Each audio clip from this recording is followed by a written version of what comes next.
朋友们，10月4号这天，日本出大事了，自民党总裁选举，高市早苗赢了。你可能觉得这有啥大不了的呢？但我告诉你，这个结果把整个日本政坛都给炸了。如果不出意外，他很快就会成为日本新首相。这事儿为啥这么劲爆？咱们今天就来好好掰扯掰扯。选举之前，几乎所有人都觉得赢家会是小泉进次郎。为啥？这小子是政治世家出身，他老爹小泉纯一郎当年呼风唤雨，手底下一大帮门生故旧，拿着这么好的牌，赢下选举不是稳稳当当的事儿吗？可最后呢，偏偏就是高市早苗赢了。咱们要先搞明白这个选举是怎么玩的。第一轮投票，要是有人拿到过半数的票，就直接胜利走人；没人过半呢，前2名进入第2轮再决胜负。听起来挺简单，对吧？可魔鬼就藏在细节里。这次一共5个人参加，第一轮投票结果出来，高市早苗183票，小泉进次郎164票。你看啊，高市领先应该挺有优势的吧？但这时候几乎所有人还是在押宝小泉会赢。为啥呢？因为投票规则变了。第一轮总共590票，295个国会议员票加上地方票折算的295票。但到了第2轮，议员票还是295票，可地方票呢，直接缩水成47票。第2轮总共就342票，看出门道了没有？议员票的分量一下子就重了。这对谁有利？当然是对出身政治世家，在议员圈子里根基深厚的小泉进次郎有利啊。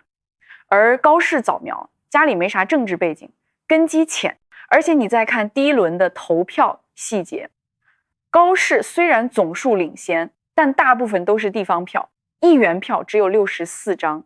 小泉虽然总数落后，但议员票拿了80张。按照这个趋势，第2轮小泉赢面应该更大才对吧？更要命的是，当时到处都在传小泉派、石破茂派和河野派早就结成了联盟。第一轮各凭本事，但只要有人进入第2轮和高市对决，其他派系的票就会全部集中给联盟成员。林芳正被淘汰后，他那些支持者的票理论上都会流向小泉。所有分析都指向一个结论：小泉进次郎稳了。可事情的发展啊，往往就是这么出人意料。第2轮投票结果一出来，所有人都傻眼了。高市早苗拿了149张议员票，小泉进次郎只拿了145张，就差4票。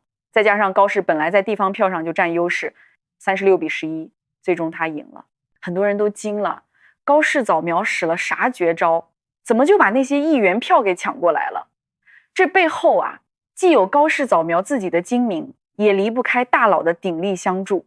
虽然去年因为黑金丑闻，自民党内存在45年的最大派系安倍派宣布解散了，后来岸田派、茂木派这些派阀也都跟着解散。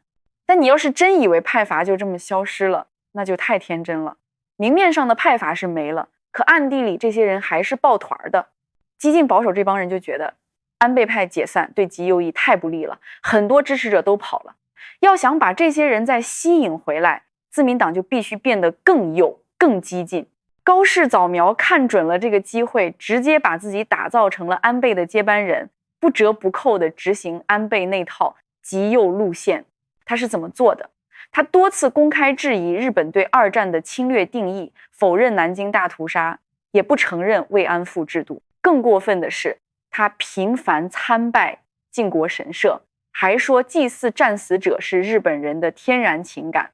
从2014年到2025年，你猜他参拜了多少次？11次。他的核心主张就是要让日本摆脱战败国身份，成为所谓的正常国家。更有意思的是，高市早苗作为一个女政客，在性别问题上却非常保守，坚决反对夫妇别姓这些进步议题。你再看小泉进次郎，人家支持 LGBT， 支持移民，走的是进步路线。这么一对比，对极右翼来说，当然是高市早苗更对他们胃口啊。但光有这些还不够，高市要是没有一个关键人物的支持，他根本赢不了。这个人是谁呢？麻生太郎。这位老爷子今年85了，手上握着麻生派40张国会议员票加36张地方票。你说麻生派支持谁，谁能不赢？去年高市和石破茂竞争的时候，麻生派就支持过高市，但今年呢，麻生太郎一直没表态，外界都等着急了。直到高市早苗亲自去拜访他，两人密谈之后，麻生太郎才下令让麻生派全力支持高市。为了确保高市能赢，麻生派还玩了个聪明操作。第一轮投票时，麻生派的票并没有全投给高市，而是分了一部分给茂木敏充和小林英之，算是结了个善缘。等到第二轮时，又是麻生派出面，把茂木和小林的支持者拉过来投给高市。就这样，高市早苗完成了惊天大逆转。当然了，高市早苗也懂得感恩。当选之后，马上任命麻生太郎当副总裁，还让麻生太郎的小舅子铃木俊一当自民党干事长，麻生的得意门生有村智子当总务会长。这波操作算是投桃报李了。但是啊，高市早苗现在还不能高兴得太早，眼前还有好几道坎要过。哪几道坎呢？咱们一个一个说。第一道坎就是10月中旬的临时国会首相指名选举。日本首相可不是老百姓直接选的，要由执政党推荐，然后国会投票选出来。问题来了，现在执政的是自民党和公民党组成的联合政府，而公民党比较温和，一直看不惯高市早苗这种激进派。高市刚当选几个小时，公民党党首齐藤铁夫就跑来会面了，直接给他提了2个要求。第一，不许参拜靖国神社，这事儿会影响日本外交。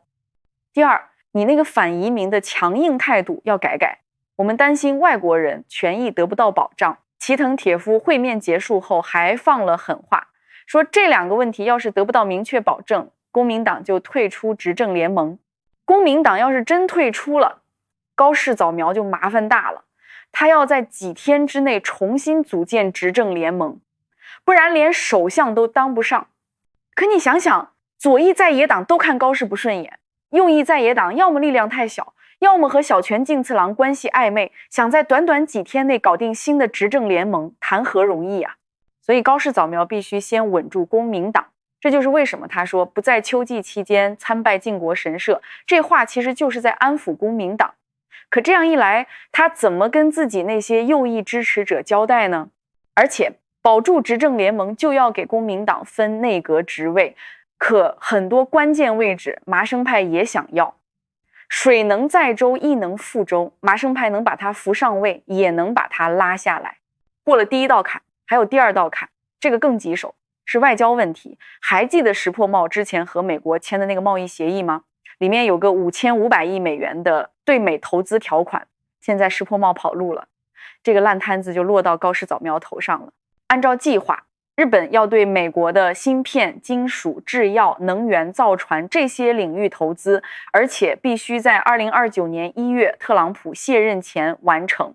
项目赚钱了，先对半分，等日本回本了，利润分配就变成美国拿90%，日本只能拿1%。你听听，这不就是明摆着薅羊毛吗？日本极右翼有个特点，对华强硬，对美也强硬。高市早苗之前就说过，要是协议太不平等，损害国家利益，那就要重新谈判。但特朗普也把话说明白了，你要是不好好执行，那我就再给你加关税。再过1个月，韩国就要举行 APEC 峰会了，到时候中美日领导人都会到场，这是高市和特朗普面对面谈判的机会，就看他有没有这个本事了。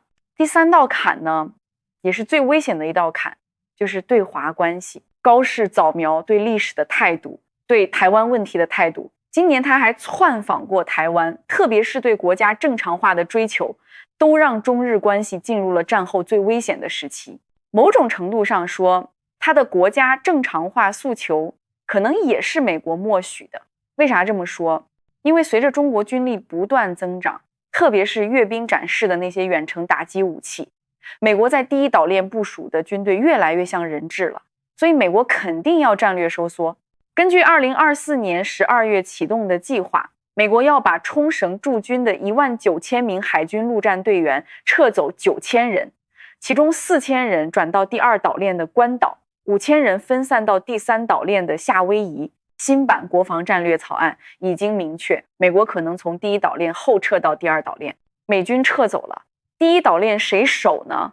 总不能白白让给中国吧？所以在美军战略收缩的同时，必然会放松对日本军力的限制，默许日本扩张军力，发展远程打击武器，把自卫队改成国防军，这都是可以预见的。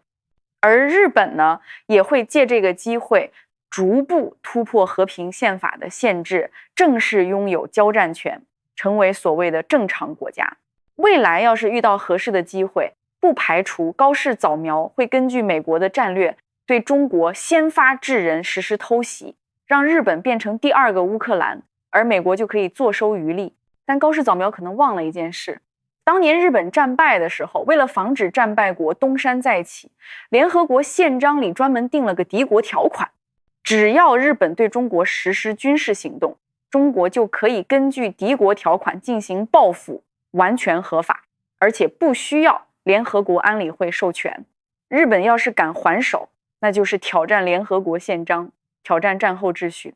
所以高市早苗的这些危险想法到底是选举口号还是真要干，现在还不好说。不过从现在的舆论来看啊，大家其实都挺希望他更激进一点，千万别怂，说到做到。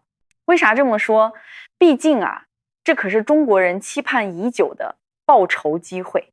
中日实力对比早就今非昔比了，中国真的有东风导弹，而日本嘛，最好真的有奥特曼。看到这儿的朋友们，你们觉得高市早苗能在首相位置上坐多久呢？他会给中日关系带来什么变化？欢迎在评论区说说你的看法。记得点个赞，今天的视频就到这里，感谢你的观看，我们下期见。